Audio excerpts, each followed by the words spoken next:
Boa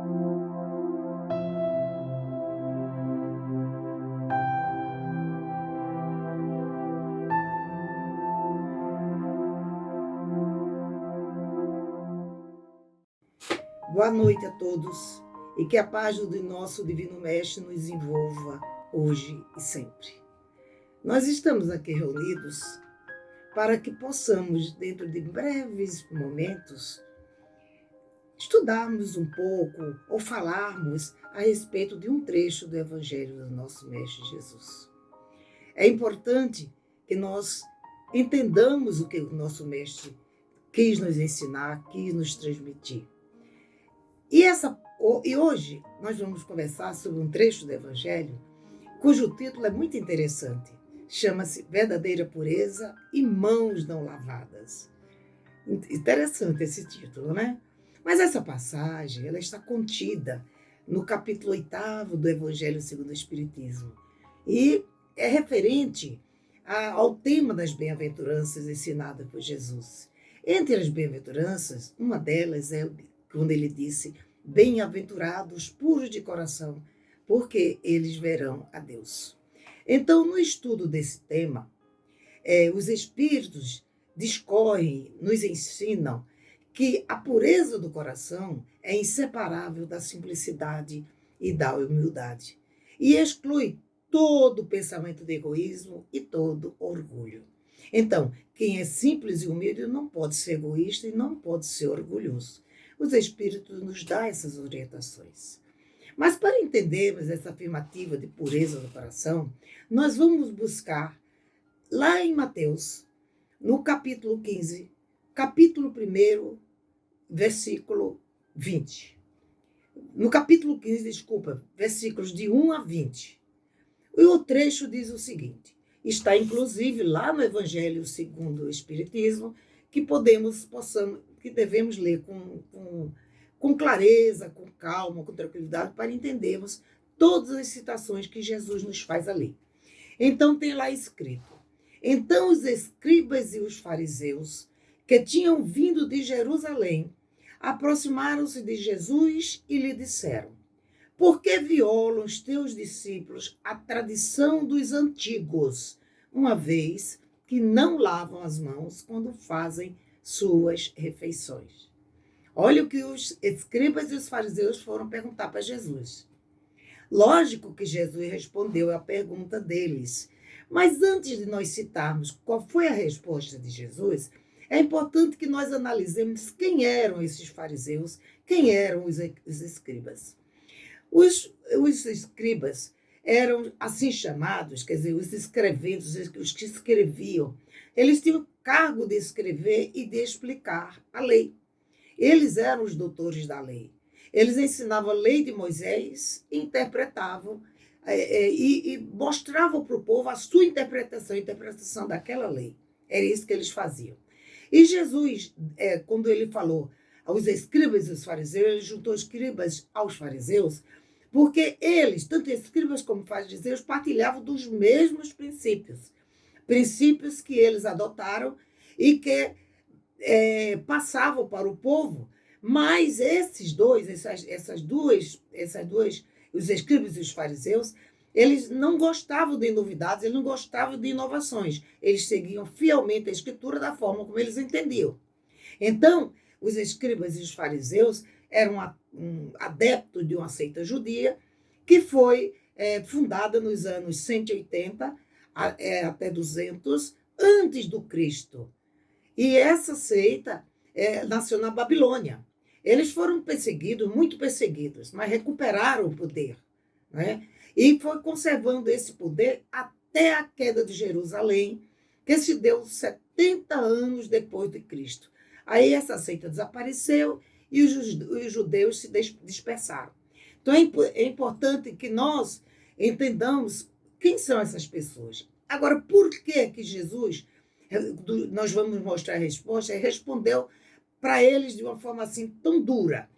Eles eram criaturas que se diziam homens de fé, mas a fé deles era dada apenas pelas Escrituras, sem nenhuma inovação. Esses escribas e fariseus Eles acreditavam na providência divina, acreditavam na imortalidade da alma, mas também acreditava na eternidade das penas e na ressurreição dos mortos. Significa, se você fosse admoestado por uma pena e você ficava a vida inteira pagando aquela pena, você não tinha salvação. E acreditava na ressurreição dos mortos. Ora, acreditava na imortalidade da alma, mas ele dizia que aquele mesmo corpo voltava, saía do pó, voltava ao seu corpo e a alma continuava ali, naquele corpo, e nós continuaríamos seguindo a nossa caminhada. Como a fé deles era baseada tão somente em práticas dadas pela Escritura, eles eram, como era pelas Escrituras, eles eram muito rigorosos, mas através de práticas exteriores, tanto dos cultos como das cerimônias. E apesar dessa severidade, na realidade, eles tinham costumes dissolutos às escondidas. Então, eles eram, entre aspas, falsos profetas. Né? Em face do rigor que eles tinham com a observação das práticas exteriores, eles exerciam grande influência no povo. Então, eles usavam a religião como um meio de possuir um poder, exigir do povo aquilo que eles não cumpriam. No entanto, sempre que existisse entre aqueles grupos, aqueles grupos assim tão rigorosos, sempre havia algumas criaturas, alguns fariseus, que destoavam da maioria. E podemos citar nos evangelhos que conhecemos a atuação de dois dos fariseus que eram muito sensíveis aos novos ensinamentos do Mestre Jesus. Um deles chamava-se Nicodemos e o outro Gamaliel. Quem era Nicodemos? Nicodemos ajudou a José a sepultar o nosso Mestre Jesus, José de Arimateia. Então, Nicodemos foi aquele que, uma certa vez, foi visitar Jesus para conhecer mais sobre ele. E Jesus, ele sabia, ele tinha consciência que Jesus era o enviado de Deus, por causa dos milagres que ele fazia. E uma vez que Nicodemos conhecia as Escrituras, e nele, em Jesus, ele reconheceu um poder vindo de Deus.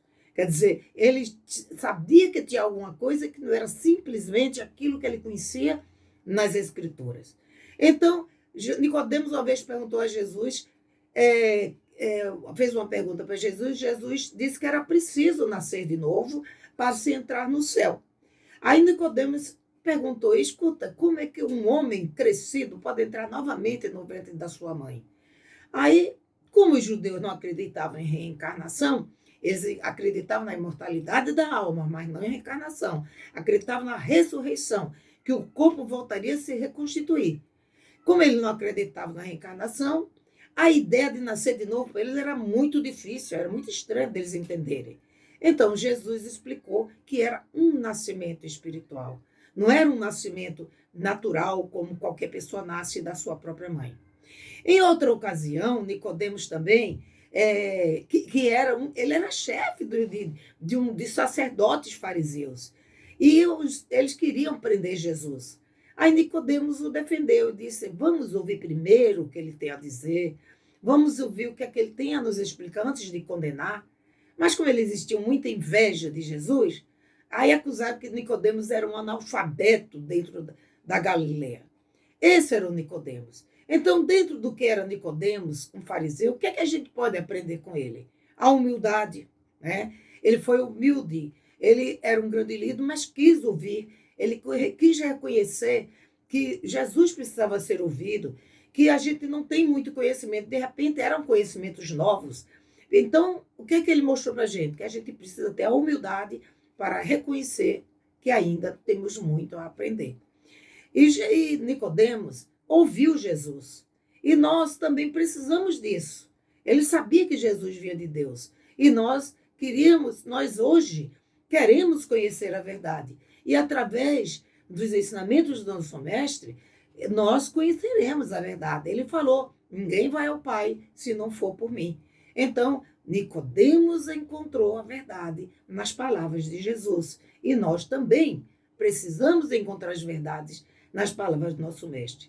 E outra coisa muito importante, Ele, Nicodemos, teve muita coragem para defender Jesus perante todos os outros fariseus.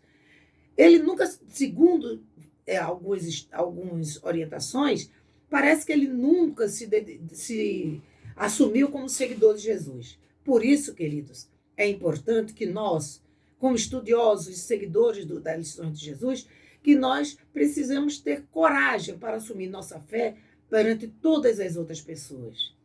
E o outro fariseu, Gamaliel, ele foi um doutor da lei. Ele ocupava uma posição muito importante no Sinédrio. Ele pertencia àquele grupo assim mais liberal dos fariseus. E também podemos encontrar informações sobre ele no livro Paulo e Estevão, onde nós veremos que ele tentava muito amenizar a severidade dos membros do Sinédrio, principalmente no julgamento de Estevão e também no julgamento de outros apóstolos. Então, após esses esclarecimentos, vejamos que resposta Jesus deu aos fariseus quando ele perguntou por que ele não lavava as mãos antes das refeições. E Jesus lhe respondeu: e vós também, por que transgredis o mandamento de vossa tradição? Porque Deus disse: honra teu pai e a tua mãe, e o que amaldiçoar seu pai ou sua mãe, morra de morte. Vós outros, porém, dizeis: qualquer que disser a seu pai ou a sua mãe, toda a oferta que faço a Deus te aproveita a ti. Está cumprindo a lei, pois é certo que o tal não honrará seu pai ou a sua mãe. Assim é que, tendes feito vão o mandamento de Deus. Ou seja, assim é que tendes feito vão o mandamento de Deus pela vossa tradição. Ora, na citação de Jesus, quando em relação ao mandamento honrai pai e mãe, que está lá na lei de Moisés, naquela época havia um entendimento que se tratava tão somente do amparo material dos pais. Era esse o entendimento dos fariseus. E isso era uma forma de burlar aquela lei de Moisés. Porque eles alegavam que dando dinheiro para o Senhor, dando dinheiro nos templos, eles já estavam cumprindo essa lei, né? Que Deus cuidaria deles. Então Jesus veio com uma inovação e desmascarou. Mostrou que não era dessa forma, que honrar pai e mãe é muito mais, não é só dar dinheiro para eles, mas é dar amor, dar carinho, aquele mesmo carinho que os pais deram para nós quando nós éramos crianças. Mas, infelizmente, as leis da época, leis políticas, os costumes, os usos daquele povo judeu, era nada mais, nada menos que interpretar ao pé da letra a lei de Moisés, não é isso? E a gente sabe que nós, humanos, somos muito negligentes e, na medida que os anos vão passando, a gente vai até deixando de cumprir determinadas orientações. E, dessa forma, passamos a valorizar muito mais as práticas exteriores da lei, porque elas são muito mais visíveis, muito mais fáceis de serem percebidas e de serem cumpridas. E, quando exercitamos atos exteriores, às vezes a gente julga que está cumprindo a lei de Deus, mas na realidade não é isso. Infelizmente, ainda hoje não há muita mudança nos religiosos de uma maneira geral. É uma pena. Então, quando Jesus deu a resposta dele, nós podemos entender hoje, com os ensinamentos dele, que lavar as mãos antes das refeições era um preceito muito mais fácil de ser cumprido do que mesmo limpar o coração. Então, limpar nosso coração é que é o essencial. Não que a higiene do corpo seja uma coisa secundária, de jeito nenhum. Tanto o corpo como a alma são merecedores de atenção. Entretanto, face à nossa grande necessidade de evolução, é importante nós darmos a maior ênfase à nossa higiene da alma, à nossa transformação, à nossa mudança. Será que nós ainda valorizamos muito mais as aparências do que as nossas intenções? Será? Muito mais do que nossos sentimentos? Muito mais aquilo que constitui a estrutura da nossa alma? Certamente, meus amigos, ainda podemos nos comparar aos fariseus da época de Jesus. Como Jesus mesmo disse: este povo me honra com os lábios, mas o seu coração está longe de mim. É em vão que me honram, ensinando doutrinas e mandamentos que vêm dos homens. E no final, Jesus ainda diz assim, insensatos. Que lição nós podemos tirar dessa lição, né, da advertência de Jesus aos fariseus? Vejamos bem, não significa que devemos desprezar a etiqueta, a higiene, a limpeza. Os bons costumes devem ser respeitados, mas é apenas preciso evitar a hipocrisia das aparências, as aparências cordiais que nós temos e, às vezes, atitudes agressivas. Isso é que nós temos que ter cuidado. Hoje, quem pretende seguir os ensinos de Jesus tem que estudar muito, continuar trazendo todos aqueles ensinamentos para os dias atuais, a fim de não perdermos o hábito de buscar o viver bem somente o presente, não, mas medir as consequências desse presente para saber como será o nosso futuro. E o Espiritismo, ele nos ensina ensinos de Jesus. Ele diz que os ensinos de Jesus nos tornam cada vez muito mais claro através da lógica e do raciocínio. Então, o Espiritismo nos traz essa lógica, nos traz essa facilidade de entendimento. E são possíveis de ser aplicados nos dias de hoje, talvez não com muita profundidade, mas pelo menos no esforço que nós temos que ter da vivência como ser encarnado entre todos os nossos irmãos, nos preparando para a verdadeira vida, que é a vida espiritual. Basta um esforço para tudo analisar. Um esforço nosso que depende só de nós, porque sabemos que a sobrevivência da alma é inevitável e que o nosso processo evolutivo é constante e é determinado pelo nosso Pai Celestial. Não somos nós que inventamos. Sabemos que a lei de causa e efeito está sempre em ação, isto é, devolve-se sempre a cada um de nós aquilo que cada um de nós damos. Um sentimento em sentimentos ou em ações, dependendo. Nesta lição de Jesus, seguindo ela, nós vamos encontrar outro trecho que diz assim: ouvi e entendei.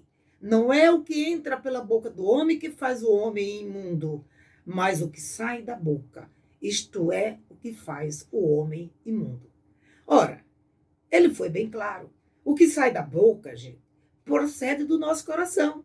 E isso é que torna o homem impuro. Porque é do coração que partem os maus pensamentos, os assassinatos, os adultérios, todas as coisas negativas e também as coisas positivas. Essas coisas negativas é que tornam o homem impuro. O comer sem as mãos lavadas não é o que torna o homem impuro. E segue Jesus ainda dando a orientação para todos. Então, chegando-se a ele, os discípulos lhe disseram: sabes que os fariseus, depois que ouviram o que disseste, ficaram escandalizados? Mas ele lhe respondendo disse: toda planta que meu pai não plantou será arrancada pela raiz. Quando Jesus diz isso, que será arrancada pela raiz, ele não está querendo dizer que tudo será, Deus irá contra, não. Tudo aquilo que está no uso e costumes e hábitos de leis criadas pelos homens, que não tiver de acordo com a lei de Deus, ela será extirpada, né?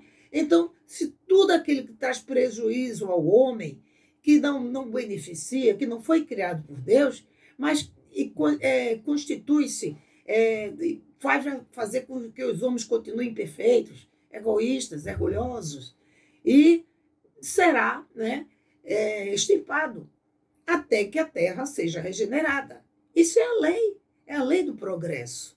E mesmo o mesmo vai se fazer se nós tivermos amor, né, que vai substituir a dor. Cada um de nós temos que ter o bom senso para optarmos pelo caminho do bem, pelo caminho mais tranquilo, não é? Que certamente é um caminho de boa vontade, de esforço, de determinação para crescermos em direção a Deus. Com certeza, meus irmãos, há muito ainda que nós reformarmos na nossa intimidade, mas sempre fomos acostumados a dar valor às coisas externas. Não que este não tenha os seus valores, mas como Jesus mesmo disse, não só de pão vive o homem. Portanto, é necessário que busquemos desenvolver em nós sentimentos que o Mestre veio nos ensinar. Ele nos ensinou que o reino dos céus, o reino de Deus, está dentro de nós. Então, devemos nos preocupar, sim, para que tenhamos uma verdadeira pureza para a aceleração da nossa evolução espiritual. Então, mas vale muito o esforço de estudarmos os ensinamentos do Mestre, de acordo com o Espiritismo nos traz, não é? Por quê? Porque para que comecemos a trabalhar o nosso silêncio interior e vivenciar tudo aquilo no dia a dia, com entusiasmo pela vida, para que façamos parte de uma humanidade que tem o destino de ser mais perfeita e mais feliz. É importante nos lembrarmos que a religião tem o objetivo de conduzir o homem a Deus, mas o homem não vai chegar a Deus se não se fizer perfeito. Isso está lá no Evangelho segundo o Espiritismo. Ele diz que toda religião, portanto, não melhora o homem, não atinge a sua finalidade. Aquela que pensa que pode apoiar-se para fazer o mal é falsa ou foi falseada no seu início. Então, assim, as religiões servem apenas para esclarecer a criatura sobre os princípios evangélicos e conduzi-las a Deus. Mas isso é preciso, meus irmãos, que nós pratiquemos o bem que é apontado pela religião, porque ela não salva. O que salva o homem são suas atitudes voltadas ao bem. Apenas a religião nos mostra o caminho que devemos seguir. E disse Jesus: a vigilância e a oração são diretrizes seguras para a nossa reforma interior. Jesus não deu diretrizes de santidade, não deu métodos exigindo que nós façamos isso ou aquilo. Ele apenas nos mostrou as regras do bom viver através das reencarnações, através do progresso e na intimidade do nosso ser, que somos, sabendo que somos espíritos imortais. E e a gente sendo espíritos imortais, necessitamos encontrar nossa própria paz através dos ensinamentos que o Mestre nos deixou. Ainda que pareça muito difícil, queridos, ainda assim que alguém acredite, que às vezes duvide na nossa vitória, é difícil a gente desacreditar daquilo que Jesus nos ensinou. O que precisamos é fortalecer nossa fé, a nossa alma nas lutas de cada dia. Portanto, não é suficiente ter a aparência da pureza. É necessário, antes de tudo, ter a pureza do coração. E assim estaremos fazendo a vontade do Pai. Estaremos nos transformando em homens de bem. E estaremos cumprindo as mensagens do Cristo. Muita paz, que Deus abençoe a todos.